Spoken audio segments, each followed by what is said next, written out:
People, deluded, I'm back again. Now, the season's finished. Well, I know Krystian Bielik's season isn't finished. Congratulations to him and Charlton. I watched that game. It went to penalties. Bielik actually scored a header. And they've got the playoff final to look forward to. And possibly, if Bielik's still there, playing in the Championship. It's harsh. And I get if Bielik wants to stay there under Lee Bowyer and that. But if it was up to me, he'd be playing in the Premier League or going on loan in the top division somewhere, whether that's France or Germany.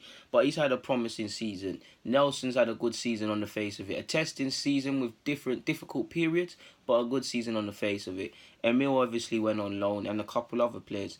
So I know I was harping on about Bielik, but I might as well... I think I've spoken about it more or less already, but we might as well have a final sort of vid in regards to just a couple of the players in regards to how they fared on loan. So let's start with Bielik now. He's 21, 22 in January. He's going to return to the club at 21. Now, the club is in a difficult situation in terms of personnel. There's a lot of quantity, not necessarily quality. And he was farmed out on loan, out of sight, out of mind. I do think Loanee has been given dossier reports on him, but out of sight, out of mind. You've got Chambers, you've got Mavropanos, you've got several options in midfield and defence, so it's congested.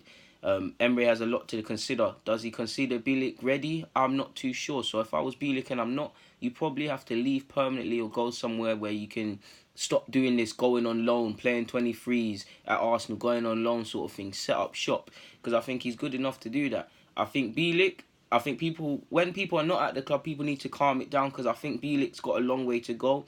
He's 21, so he needs to set up shop and set up roots somewhere, but he's still young in footballing terms. 31 appearances for Charlton at the time of making this vid.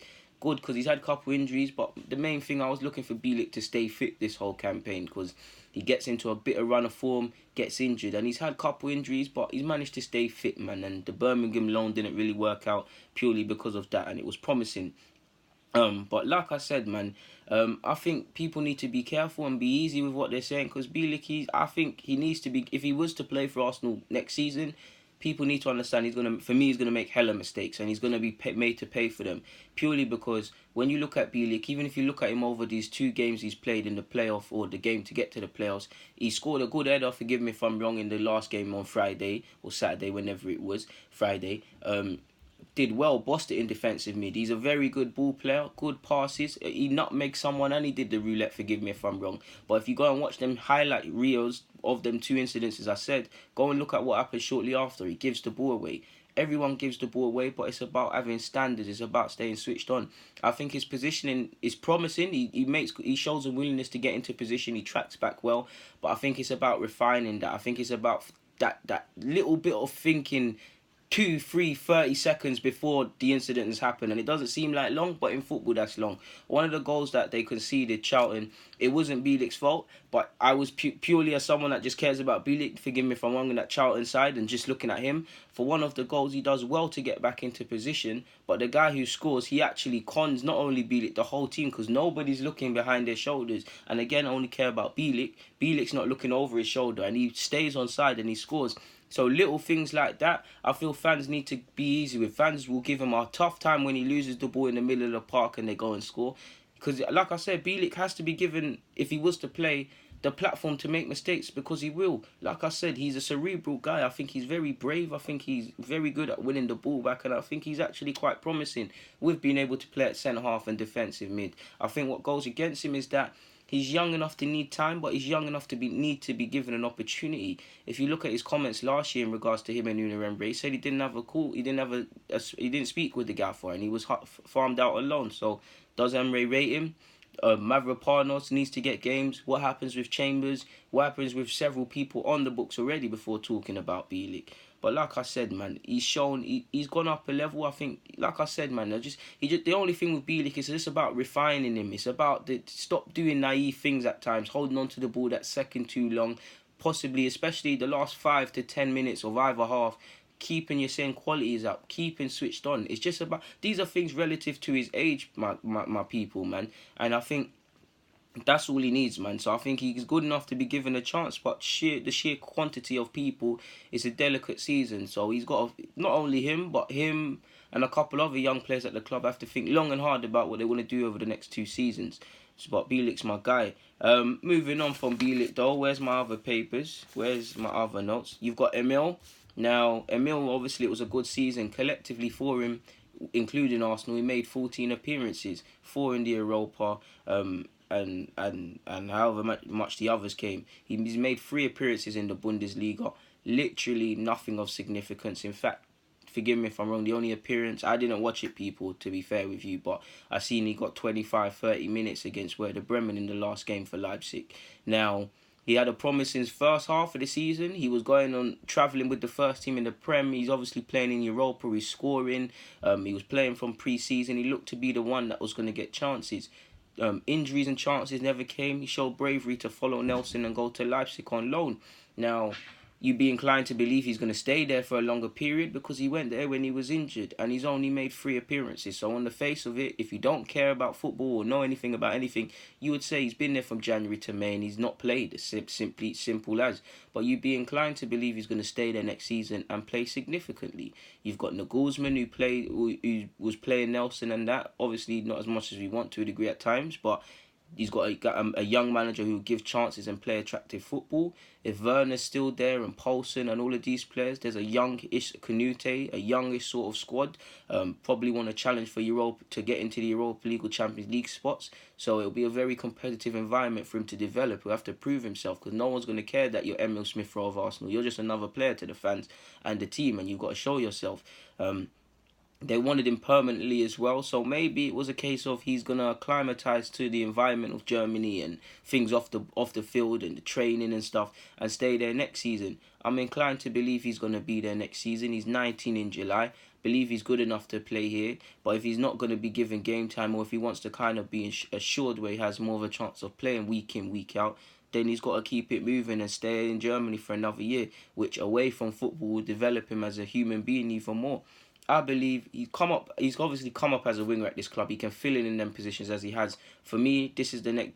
This guy is Ramsey V2 in the sense that he's nothing like Ramsey, but that's Ramsey's replacement long term in that 10 role, possibly that 8 role as well. Because I do think he can play there in time to come. He's had a decent season, maybe not the most promising of loan spells, but not his fault. He hasn't been fit essentially, and it's actually nice to see Leipzig clearly have been liaising with Arsenal in regards to not risking him and injuring him. I think he'll play predominantly next season because Leipzig really wanted him permanently. They tried for him before the loan, they tried for him during the loan, and they'll try after. So if somebody wants you that bad, you'd be inclined to believe they're going to play. So I'll give it a 5 out of 10 for him, really, because it's not his fault why it hasn't hit the ground. Nelson, I give Nelson a 6 or 7 out of 10 to be fair with you. Maybe even a 10 because whatever way you look at it, to finish the season, you've made 23 appearances, 7 goals, 1 assist. It's been a promising season.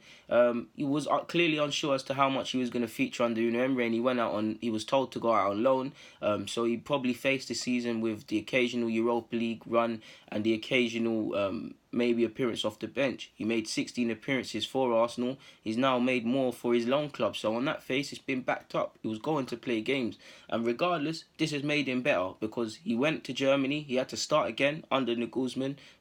Obviously people understand you're a young player in that, but nobody cares that it's Reiss Nelson. Them German fans don't, the club don't. They just want to know, are you good enough to help them challenge in regards to whatever the club's objectives are for the season? So he's got to fight to do that. And he did. It started off well, scoring goals week in, week out. If people were actually watching the games, they would have stopped hyping up the thing, but scoring week in, week out, doing his thing, making the difference, playing with a swagger. Obviously, there's been difficult periods, some allegedly through indiscipline, which some reports have said. I'm not going to speculate.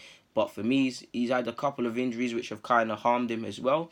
Probably the second half of the season was the more testing one because since January, how many times has he really got significant minutes? He's come off the bench and he's got appearances, but how many times has he really played? I think the last time, you probably have to go back to December against Gladbach, forgive me if I'm wrong, where he played 70 minutes. So in terms of appearances and learning off the field and showing bravery, I think it's been a good season, man. And I think these are the seasons you need to have as young players. You need to have the period Nelson had where everything he touches is either a goal or assist, everything's going right. You need to have the period where you're out of the team and you have to earn your way back in and you don't know what more you can possibly do.